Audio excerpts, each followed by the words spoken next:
Roy is a character that has had a lot of history in Smash. Interestingly enough, Roy was one of the few characters included in Smash way before their own appearance in their own series. His game, Fire Emblem The Binding Blade, was never released in the West to this day, and mostly because Fire Emblem as a series was not popular back in the day. Surprise, surprise, especially compared to where it is now. Back in the day, before characters like Marth and Roy were even included in Smash, it was a different time for sure. Although looking back, it's a bit interesting to think of the time where Fire Emblem characters weren't a huge part of Smash, but yeah, kind of crazy. As they take up a major part of Ultimate's roster, and people like to meme about the franchise having too many characters. Back in the day, Fire Emblem was not a system seller like the series would become today. There was actually some people that wanted Marth and Roy to be out of Melee's roster when the game was going to come out in the West, as people thought the characters were going to be too obscure for Melee's audience. And my god, if that was the case, we would have been in a completely different world, I feel like. Imagine Melee's meta without Marth, like it just would have been crazy. As obviously characters like Marth would become incredibly popular in Smash. For a decade, Fire Emblem would later become a household name in the West, and thanks to games like Fire Emblem Awakening, to this day, many people have not even played the game that Roy has actually came from. Well, I guess you could say it's Melee, but you know what I mean. I for sure thought Roy was cooler because he had the fire sword, and that's how you win over a 7-year-old's heart. I'm sure I'm not alone in this. Interestingly enough, in Melee's debug mode, Roy is actually simply referred to as Emblem. And that's because Sakurai had a plan to include 2 Fire Emblem characters and decided to ask Intelligent Systems for permission to add Marth in the game. Well, when he visited Intelligent Systems, he was introduced to Roy, who was going to be the main protagonist of the next Fire Emblem game. It was all history from here on out. I think if Intelligent Systems didn't talk to Sakurai about their most recent Fire Emblem newcomer, we possibly wouldn't have even gotten Roy in Smash. Even to this day, possibly, because Roy's popularity was definitely boosted for being in Melee. And this would lead to him being a mainstay in a lot of people's eyes. Even when he wasn't in Smash games, people wanted him to come back. It could have been completely possible there's a different universe out there that has a different Fire Emblem rep that isn't Roy. But here we are with some of Fire Emblem's most iconic characters, or at least thanks to Smash, Marth and Roy. Marth and Roy felt like they were afterthoughts in Melee. In a way, they kind of were. They don't even have their own stages to accompany them, which is a little strange because most characters do. I mean, like even the Ice Climbers do. When you unlock Marth, it's on Fountain of Dreams, and for Roy, it's on Temple. Even as a kid, I thought it was really strange they didn't even have their own stages. Well, there was actually a little bit of truth to this. Fire Emblem stage was intended for the game, but it was simply cut. I always imagined the future Fire Emblem stage that we got in Brawl might have actually been a similar concept to what we possibly would have gotten in Melee. The point I want to bring up is all the lore surrounding Roy. He sort of feels bare bones in Melee, at least competitively. Many of his moves are outclassed heavily by Marth's. He has some pretty hilarious attributes about him that were either not intended at all or just not looked at closely. Like on a positive note, he has a kind of bugged up special that allows him to instantly KO Jigglypuff on 0% on Yoshi's Story. And this is because the move's knockback is being programmed really high in order to make sure the opponent gets dragged into the later hits of the move. However, if you reverse the attack, the move isn't being interrupted by those later hits. So meaning for Jigglypuff specifically, this can actually happen because of the quirky physics of this move in Melee's engine. She will die instantly. It's kind of funny, but not easy to do. Or if you want a negative, Roy's dash attack is incorrectly programmed to do this. The reason why it does this is, well, Roy's dash attack is a little slower than Marth's. They didn't actually update the stats of the move to make the stats actually represent the animation of Roy's being a slower version of Marth's dash attack. Meaning they just simply ported over Marth's dash attack data and forgot to edit the hitboxes to match. Meaning the move ends way too soon, and yeah, we've all seen this. It's kind of sad. The reason why I'm bringing this stuff up is to set the groundwork on Roy. He's such a missed opportunity even in Melee, because he has some good things going for him, like his down tilt. Compared to Marth's, it doesn't send the opponent away, it actually sends upward, which gives it a really interesting utility, especially for comboing because of the angle this move comes out at. It's actually one of Roy's best, if not the best, approaching tool for him in his kit, along with Roy's dash dance and wave dash, actually work well together. Because Roy being a direct clone of Marth, it means he shares a majority of his DNA which is mostly a blessing for Roy, as most of Roy's best options kind of come from Marth in a way. Roy's ability to pseudo chain grab spacies, although it's slightly different, it's pretty much inspired from Marth's up throw physics. Plenty of Roy's tilts and specials are mostly inspired exactly from Marth's. I mean, no duh, he's a clone character, this is no surprise here. This also leads into Roy's flaws in Melee. He's basically a heavily nerfed version of Marth, and I'm not just saying this to try to, ooh, I like to dunk on low tiers. Sometimes I do. But it's just a sad truth about the character. Marth's a top tier character in this game, while Roy is basically a low tier. They are complete opposites of each other. What went wrong? Well, to be frank, Roy was done dirty in a lot of ways. Some parts of his moveset feel like early inspirations for actually Ike, where he's a lot slower than Marth and just not in a good way.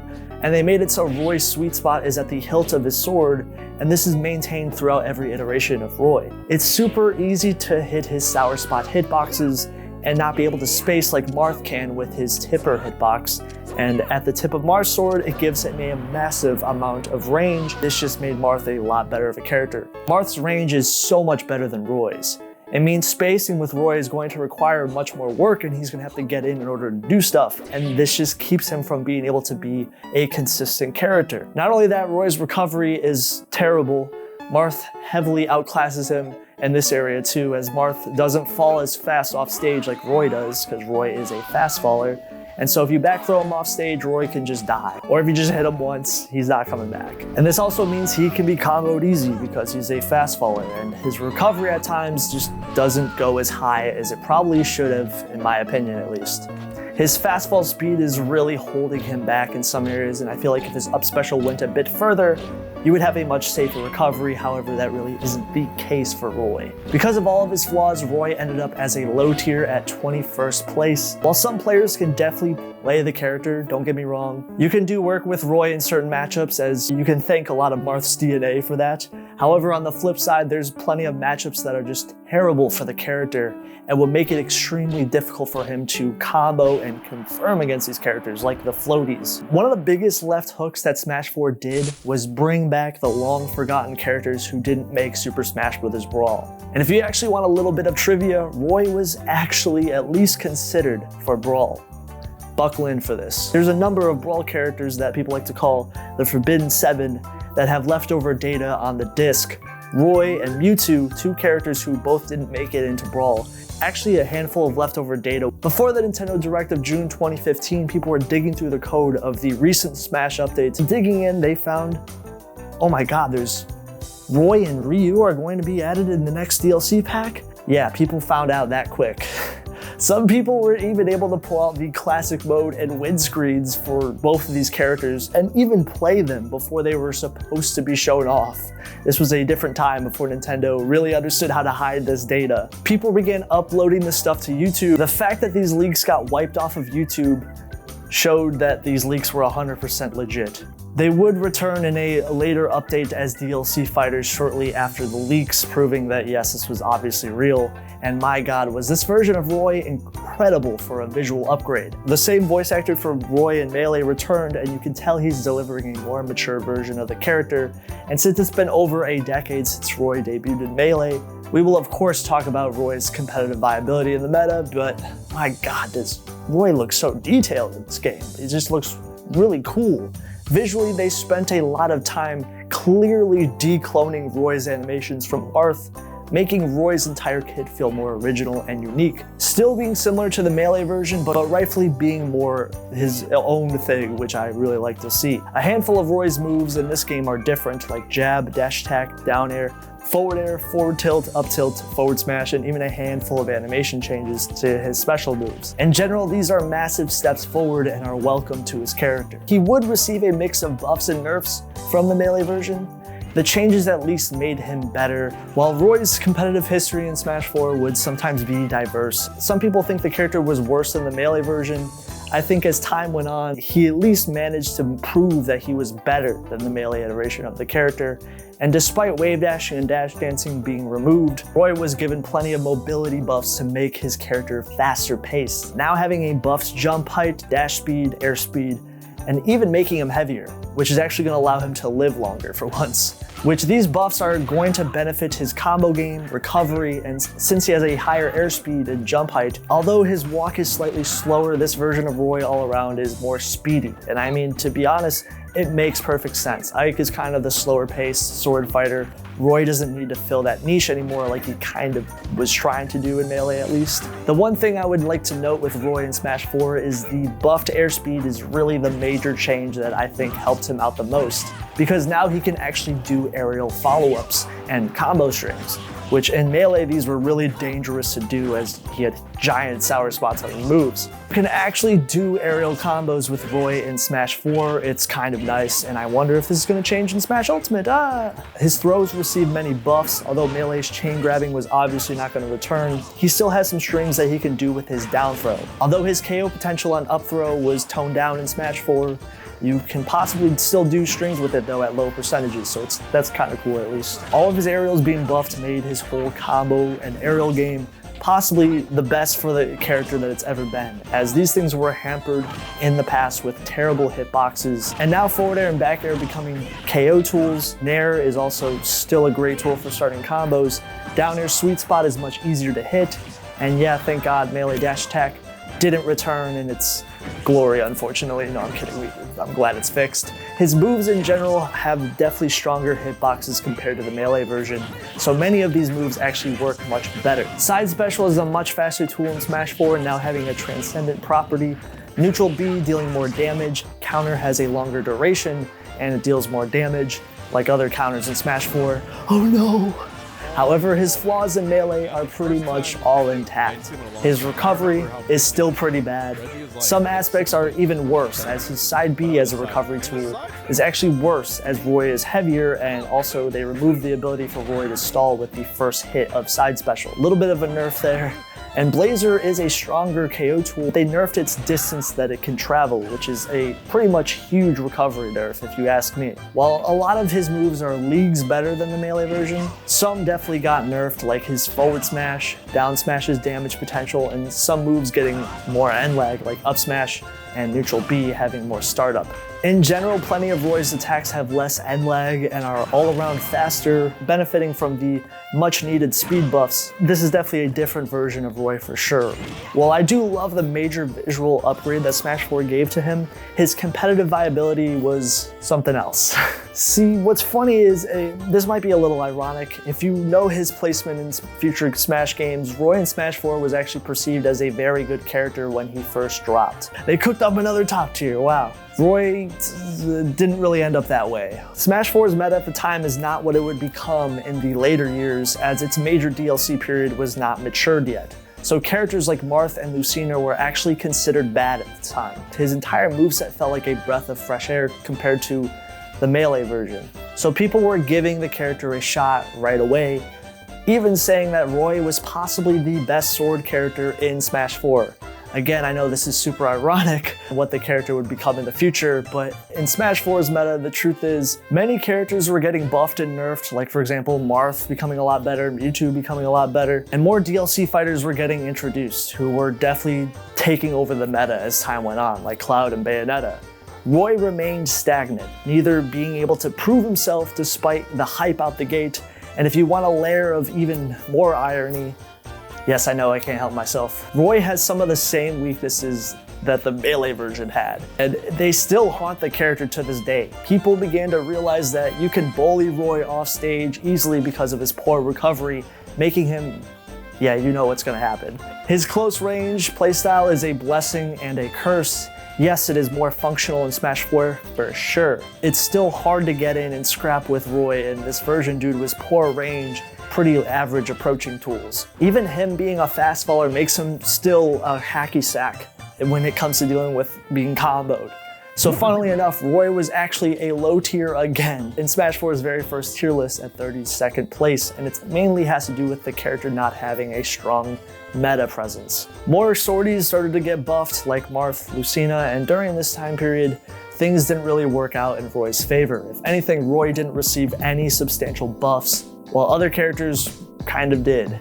In fact, he would drop even further to being at 50th place, making him the bottom of the low tier. He would begin to have sort of a period of positivity where people began to at least place top 64 at a handful of tournaments, with Roy did help him rise to 44th place on the following tier list. While Roy would still be outclassed by the other DLC fighters and the other viable sorties, he would at least upset certain players at tournaments, leading to him becoming a mid-tier character in the later years of Smash 4 at 41st place, proving that Roy is a decent character in the right hands. The biggest flaw for him during this time period was being outclassed by the other sword characters. And this was actually a problem with Roy in Melee, a little ironic. His problems still held him back, and it's like poetry, it kind of rhymes, I guess. To give the devs credit, they managed to buff Roy from the Melee version for sure, but they made it such a faithful version of the character that he has the same exact weaknesses from Melee that are haunting him again in Smash 4. So actually this character, even myself, I thought he was going to be a top tier when he came out. That would not end up happening. Not a terrible character, but hampered down by his flaws big time. Some people thought Roy was underrated in Smash 4's meta, while others think he was really bad. This led to him having plenty of problematic matchups, especially ones that can keep Roy from getting in and punish his terrible recovery. Gee, I wonder if that will change. The interesting thing about Roy in Smash 4 is while the character couldn't reach their potential in the game's meta, in a way this was a seed for the character for what he would become in Smash Ultimate. He would definitely receive the treatment the character was hoping for. Like seriously, it took decades for Roy to finally be good. It just wasn't Smash 4. To say in a nutshell that Roy was massively buffed in Smash Ultimate, the end. That would be it. Video over, right? No, I'm kidding. Oh my God, what did they do to Roy? I know many people have been wishing for a viable version of the character since Melee, but finally in Smash Ultimate, they gave the character the justice he deserved. One of my first Smash mains was actually Roy, and yes, at my very first Smash tournament, Melee tournament, I mained Roy until I got destroyed and went 0-2 at the local and quickly switched to Marth. And this feels like a gift to those people who, like me, really wanted Roy to be good, and it finally happened. Interestingly enough, visually he didn't change that much from Smash 4. In fact, he looks almost exactly the same, like a complete rip from the Smash 4 version, but that's totally fine. Instead, his moveset is way better. It's almost like what the character was really could have been in Smash 4 if he was buffed correctly. Let's dive into this, because this is just gonna be There's gonna be so much stuff here. Roy is existing in a game that has a lot of benefits to sword characters. Smash Ultimate is known for grabs being nerfed, and in this engine in general, aerials are much stronger across the board. This in turn is gonna buff Roy's aerial combo game. These tools are much safer in Smash Ultimate's engine, and this helped Roy because they actually made an already fast character even speedier, and also the universal jump squat buffing Roy as well. Roy's flaw is in the past he was just not fast enough in order to service his archetype. Roy is supposed to run in and use his strong hitboxes, boom, boom, boom, get your KOs, gain advantage. It's really hard to do if you don't have high enough mobility and strength, leading to the character getting camped out because they just can't get in. Making Roy faster made the character what he was trying to be, an aggressive character. Roy definitely became a rushdown character in Smash Ultimate. Not only that, but they increased his KO power on multiple moves like dash attack, forward tilt, and all of his aerials except down air, and even side special of all moves can KO now. They gave the character so many buffs. Plenty of Roy's hitboxes were even tweaked to make it easier to sweet spot, like on forward smash. Even side specials hitboxes were changed, buffing this move's consistency. If you compare grounded side special with its utility in Smash Ultimate from Melee, it is like night and day, a completely different move. One version is really only used in very niche situations, however the actual tool became so good for comboing in Smash Ultimate. Even jab was tweaked to be a stronger tool for confirms in this game, as its angle was made slightly higher. Up smash's hitboxes and knockback were slightly changed, making its 2 hits more consistent. The only small nerfs that Roy would receive is some of his throws lost their combo potential, like forward throw and down throw, and dash and pivot grab having more startup, while trading it for much less end lag. They did even slightly change the way that his up special works. It takes a little bit more time for Roy to be able to sweet spot to the ledge, and up B deals less knockback, meaning it can't be used as a KO tool. Very interesting way to nerf this move subtly, as a majority of Roy's negatives are still present in Smash Ultimate. He still has a limited recovery at times, and also he can be comboed due to his weight, and also still being a fast faller, but this time around they gave Roy even more buffs and an engine that is going to benefit Roy even more. Definitely gonna make sword characters shine, right? There's so many sword characters in this game. It's like Smash Ultimate gave Roy the buffs that he needed.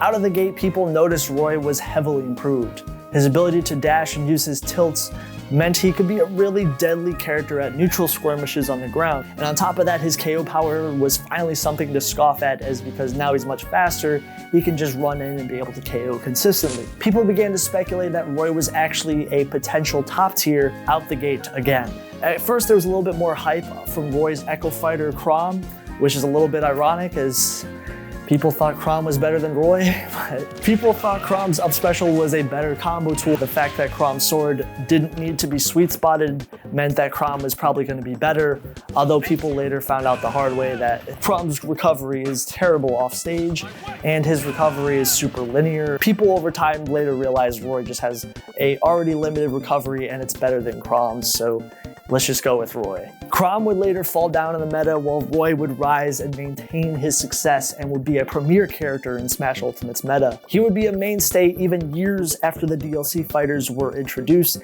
and Roy earned his spot being a true top tier character. Even during Smash Ultimate's online period, a moment of time where a lot of characters' viability could change, Roy's did not. He maintained his success, and Roy still was a character you would see all the time. You can see Roy at top 8s at major tournaments, with many players holding strong with the character. He has good results. He was one of Smash Ultimate's second most used characters in 2021, even years after he became a mainstay in the meta. Many people considered this to be the best version of Roy by far, as the Smash 4 and Melee versions of Roy struggled. This is the most aggressive version of Roy, and it feels like he should have been this way all the way back in Melee, or at least it would have been nice. They didn't know where exactly the character was gonna go, and I don't blame them, but now for the first time ever, Roy is better than Marth and every other Fire Emblem character in the game. Never thought I would ever say that, but he's there.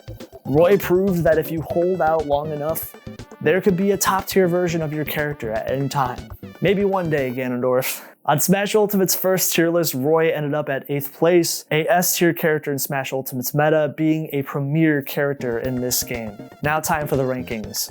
The worst version of Roy is easily the Melee version of the character. A lot of people love this version of Roy. Unfortunately, outside of his cool fire effects, Roy in competitive play is mostly a party trick character. He is a lot worse than Marth in almost every single way, only having a couple things that really made him slightly better, but those things don't make him the better character.